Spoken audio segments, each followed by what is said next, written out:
6 மணிக்கு மேல நல்லா குளுன்னு இருக்கிற இந்த கிளைமேட்டுக்கு நல்லா காரசாரமா ஒரு சூடான ஒரு 65 செட்டா எப்படி இருக்கும் அதுதாங்க இன்னைக்கு செய்ய போறோம். இன்னைக்கு மஷ்ரூமை வச்சு ஒரு சில்லி 65 செய்யலாம்.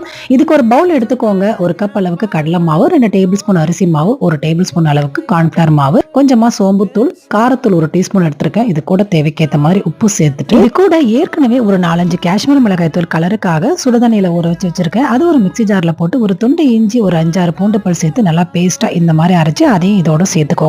இது கூட ஒரு டீஸ்பூன் அளவுக்கு தயிரும் சேர்த்து நல்லா கலந்து விட்டு கொஞ்சமா தண்ணீர் விட்டு நல்லா கெட்டியான பதத்துக்கு இந்த மாதிரி கரைச்சுக்கோங்க. ரொம்ப நீர்க்க கரைச்சிடாதீங்க, ஏன்னா மஷ்ரூம்லேயே தண்ணீர் விடும். இந்த மாதிரி கெட்டியா கரைச்சிட்டு எப்போ சூடா 65 போட நினைக்கிறீங்களோ அப்போ மஷ்ரூமா போட்டு நல்லா சூடான எண்ணெயில போட்டு பொரிச்சு எடுத்தீங்க அப்படின்னா அருமையான 65 ரெடிங்க.